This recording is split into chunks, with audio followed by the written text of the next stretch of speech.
Hey y'all, so I wanted to do a quick video today about how to kill fire ants.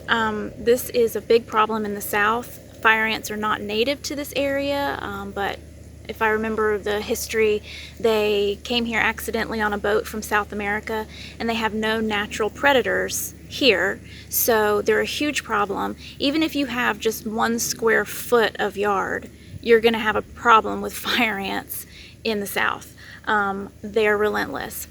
I want to have a natural and more organic garden, and so I don't want to put chemicals all over my yard, but also the more chemicals that have been created to kill fire ants over the years, they just build up more of a tolerance to it, and for the most part they just move. If you poison their bed, they just pack up and move to a new spot, so you wind up just chasing them around your yard. And when it comes to fire ants being a problem, if you've never been bit by a fire ant, then you just do not know. You don't know the pain. And another thing is when it's really dry, when we go through a drought, they will come in the house looking for water. Or when it's been raining a lot, they will come in the house looking to get away from the rain. And so having them come in your house, it's a problem, especially because they like to get in our closet and they will eat holes in our food. And they will eat holes in our clothes. And also, when you put on a shirt or a pair of pants and you don't realize that there's ants in your closet and you get bit in a tender spot, you will understand the absolute determination to kill all the fire ants. That being said, in wanting to keep in a more natural and organic way of dealing with pests, what I have found the easiest and the most natural way to kill fire ants is to make the fire ants go to war with each other.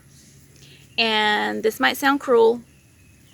Don't call some animal rights activists on me, but this is the way that works. If you have multiple fire ant beds in your yard, you can cause them to go to war. They have to be so far apart from each other. I think if they're closer to each other, they might actually be like sister colonies. But if they're far enough apart, then you can take a shovelful from one ant bed and put it on that pile, on another pile, and then take a shovelful from that pile and bring it back to the first pile and dump it on, and the ants will actually kill each other. And I've seen it actually work, and so that's how it's done. So from where I'm sitting, I can see, oh man, just from where I'm sitting, I can see 6 ant beds, and they're all spread out. So I'm going to try to show you starting an ant war, and then I'm going to come back tomorrow and see if the ant beds are empty, and I'll show you that as well. So let's go. Okay, here's our first ant bed. Here we go. Yee!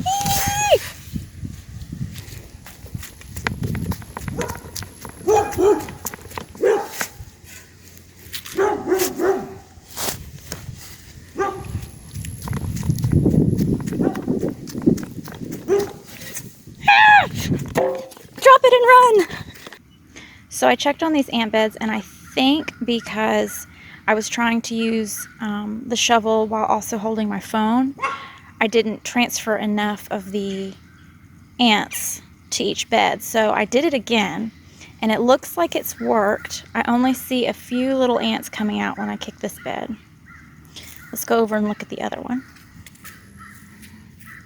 I'm kind of afraid to kick it because I didn't come away without injury in yesterday's battle. I do have an ant bite on my foot and one on my hand. But here we go.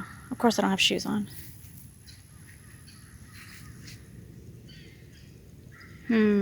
There's still quite a few in this bed. So, first of all, I'm going to back away. But I plan on using some other ant beds to see if I can finish off this colony of ants right here, because there's not nearly as many of them coming out now as there were.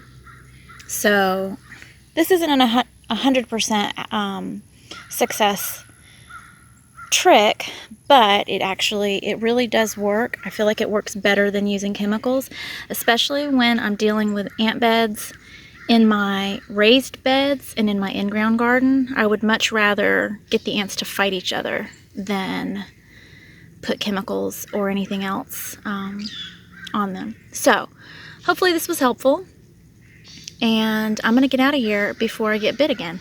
See y'all later.